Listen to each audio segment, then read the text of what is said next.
हमने बोला कि she is far better for me. अरे she is far better for you, किस सेंस में बेटर और किससे बेटर? ठीक है?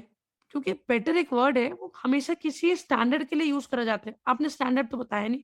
वो बेटर है क्यों? क्या वो एजुकेशनल क्वालिफिकेशन में बेटर है और किससे बेटर है? ठीक है? For example he is the most difficult person. किसी ने बोला भई ये आदमी तो बड़ा मुश्किल है, मेरे बस की नहीं है। तो किस सेंस में मुश्किल है? ये तो बताइए कि ऐसे कौ वो बात नहीं सुनता है, वो कुछ समझता है, कुछ करता है, ये बात करता ही नहीं है, क्या मसला है? डिफिकल्ट आप बोल तो रहे हैं मोस्ट डिफिकल्ट, मगर किस कॉन्टेक्स्ट में?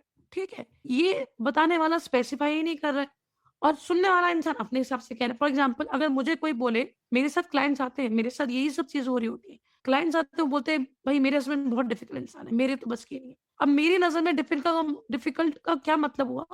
मेरी नज़र में डिफिकल्ट का मतलब ये हुआ कि शायद वो घर की ज़िम्मेदारियाँ नहीं निभा रहे, इसलिए डिफिकल्ट है। साथ नहीं दे रहे बीवी का। मगर वो कह रही है डिफिकल्ट का मतलब ये है कि वो सुबह नहीं उठते। मैं कितना कहूँ सुबह उठते नहीं, इसलिए वो डिफिकल्ट है। हो गया ना पर्सपेक्टिव का डिफरेंस। उसने कुछ कहना चाह रही है और मैंने कुछ और समझ ली। अच्छा, मैं और क्लाइंट हैं, यही चीज़ हस्बैंड-वाइफ के बीच में हो रही है। यही चीज़ इन-लॉज़ के साथ हो रही है, यही चीज़ भाई-बहन के साथ हो रही है, यही चीज़ बच्चों के साथ हो रही है। बच्चे बड़े हो गए तो भी यही हो रहा है कि वो कह कुछ रहे हैं, आप सुन कुछ रहे हैं। फिर आप अपनी अकल से कुछ करते हैं या वो अपनी अकल से कुछ कहते हैं, वहाँ क्लैश पैदा हो जाता है।